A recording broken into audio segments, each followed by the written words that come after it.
This is a response video to Kiwi user QUIX4U, who has made a series of videos claiming that he can derive well over 300 audio channels from an ordinary two-channel stereo source.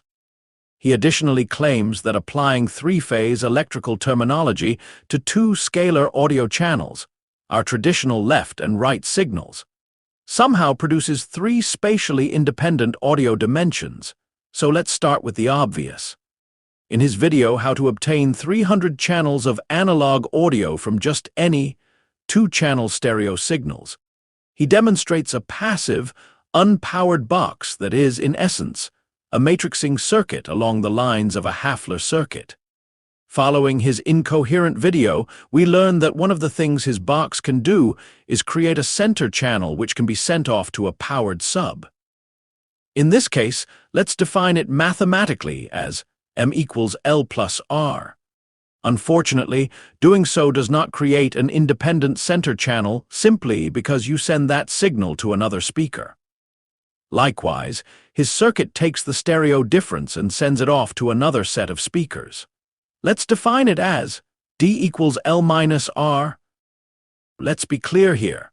Doing so does not uncover some previously hidden, independently recorded channel. In a scathing reply to one of my comments, he objected to my characterization of the difference signal and essentially argued that these derived signals constitute additional channels. So let's settle this mathematically. If M equals L plus R and D equals L minus R, then we can algebraically reconstruct the original stereo channels as L equals M plus D divided by 2 and R equals M minus D divided by 2. As you can see, nothing new is gained. M and D are simply derived signals, and I cannot stress that word enough. They are simply another coordinate representation of the exact same two-channel information. We haven't discovered a third reservoir of information hiding between the speakers. Think of it this way. Let's say you have red and blue paint. You can mix them in any ratio, much like you can mix any ratio of left and right. In audio, you can also invert polarity, so the range of possible mathematical combinations gets even larger. You can make an enormous number of different mixtures from those two sources. But no matter how many mixtures you make, you haven't somehow discovered a third bucket of paint hiding inside the first two. You're still working with the same two sources. The exact same principle applies to audio. You can calculate 25 units of left minus 3 units of right, 6 units of left plus 9 units of right, 1 unit of left plus 1 unit of right, 1 unit of left minus 1 unit of right, or hundreds of other combinations, but you'll always get derivatives of those two channels and their audio contents. It's quite literally basic audio matrixing that we saw in the 1970s.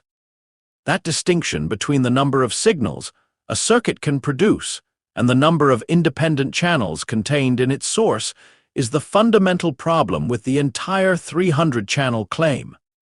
If every mathematical sum, difference, or phase-shifted combination of left and right qualifies as a new independent channel, then two-channel stereo doesn't contain two channels. It contains an effectively unlimited number of channels. At that point, the word channel has stopped meaning independent signal and started meaning any signal I can calculate from another signal. Now let's address the three-phase part of this. He describes his system as having three-phase planes, supposedly 90 degrees apart from one another, and compares this to three-dimensional geometry and even RGB color. There is a fundamental problem here. Three sinusoidal phases cannot all be 90 degrees apart from each other. If we define x as equaling sine of omega times t, y as sine of omega times t plus 90 degrees, then a third waveform z cannot simultaneously be 90 degrees from both x and y. If z is 90 degrees from x, it is necessarily either in phase or 180 degrees out of phase with y. And this isn't how three-phase power works either. A balanced three-phase system uses 120-degree phase separation with x equaling 0 degrees, y equaling 120 degrees, and z equaling 240 degrees, not three mutually perpendicular 90-degree phases. He's therefore conflating phase relationships between waveforms with orthogonal spatial axes. You can have three spatial axes that are mutually perpendicular, but that doesn't mean you can manufacture those axes by assigning phase shifts to two audio signals. And this is where his RGB analogy falls apart too. RGB is not three-phase audio. Rather, red, green, and blue are three independent components in an additive color model. If I only give you red and blue, no amount of rearranging or phase shifting those two components gives you an independently sourced green component. Likewise, starting with left and right audio channels and deriving phase-shifted combinations of them does not produce a third independent audio dimension. Three numbers aren't necessarily three dimensions, and three-phase relationships aren't three spatial axes. To wrap things up, let's kill off some of his other claims he likes to post in his novel-length video descriptions. He claims that his system has zero interference, zero self-cancellation, zero sweet spot, zero dead spots, and then claims that his 9 channels are arranged into three mutually 90-degree phase planes. We've already dealt with the mathematical problem with those supposed three orthogonal phases. But the acoustic claims are a separate issue. There is no such thing as an acoustic loudspeaker arrangement that gets to simply opt out of wave interference. Every loudspeaker produces a sound pressure field.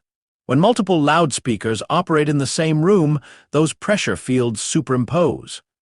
Depending on frequency, phase, path length, speaker position, directivity, and listener position, those fields can reinforce or partially cancel one another. That's not a defect unique to conventional stereo. It's the physics of superposition. And the fact that his speakers are arranged vertically doesn't somehow exempt them from this physics. Moving a loudspeaker from beside another loudspeaker to above it changes the geometry of the resulting interference pattern. It doesn't eliminate interference. In fact, vertical arrays have their own well-known lobing and interference behavior. Changing the geometry of the speakers changes the sound field. It does not change the mathematical dimensionality of the recording. He also repeatedly describes ordinary stereo as though the left and right channels are supposed to contain completely opposite information. That's not what stereo means. Left and right can contain identical material, partially correlated material, completely different material, or anything in between. If a signal is identical in left and right, it is a center band component. If it's different, that difference contributes to the stereo field. There is no requirement that left and right be opposites, and polarity inversion is not the same thing as independence. A signal and its inverted copy are maximally related, not independent recordings. Then we get to perhaps the most spectacular numerical claim. That ordinary stereo contains only 57.7% of its recorded content, with 42.3% supposedly being destroyed by the speakers. My question is very simple. 57.7% of what quantity is being measured? Is it signal energy, RMS amplitude, perceived loudness or information content, spectral energy, number of samples? Because without defining the quantity, 57.7% is not a measurement. It's just a number. In our earlier reconstruction discussion, we've shown that we're not effectively losing anything. So if 42.3% of the information is supposedly being destroyed by ordinary stereo playback, I want to know what that 42.3% actually is, and where it exists independently of the left and right channels. Lastly, let's tackle his claim that antiphase stereo will literally destroy your speakers, that the cancellation produces excessive currents, short circuits, swollen voice coils, torn cones, and eventually smoke. No. This is a fundamental confusion between acoustic cancellation and electrical cancellation. If two speakers reproduce opposite signals, the acoustic pressure fields can cancel at a particular location. That does not electrically short the two amplifier outputs together. The speaker on the left still has its electrical signal. The speaker on the right still has its electrical signal. Their acoustic outputs can interfere in the air without their amplifier outputs becoming a short circuit. A speaker doesn't spontaneously destroy itself because another speaker is reproducing an out-of-phase waveform. Thus, if this were actually a fundamental property of ordinary stereo, millions of stereo systems would have been blowing their amplifiers and tearing their woofers apart every time someone played a phasey recording or even a traditional 70s quad matrix recording. They don't. In the end, I think QUIX4U is trying to spin his simple stereo-to-surround synthesizer into something much more than what it really is by incorrectly using analogies and electrical wiring terminology. In the end, his Trippello scheme is really nothing more than a way to extract various blends of a stereo signal using phase shifting and polarity summation and cancellation, and calling each unique derivative a brand new channel. Hence, the methodology proposed isn't discovering some ancient alien technology purposely kept out of the hands of unassuming consumers by the evil record companies. In reality, it's just standard 70s matrix circuitry spitting out those same derivatives of left and right across a multitude of presumably comb-filtered speakers, sneezed across his listening space. By the way, running copyrighted audio through your system does not strip it of its legal status. Processing an audio file does not strip the original recording of its legal protections or grant the processor ownership of the underlying master. If passing a track through a transformer created, quote, new independent original content, then every passive equalizer, reverb tank, and stereo widen-a-box manufacturer on Earth could claim they authored a new song.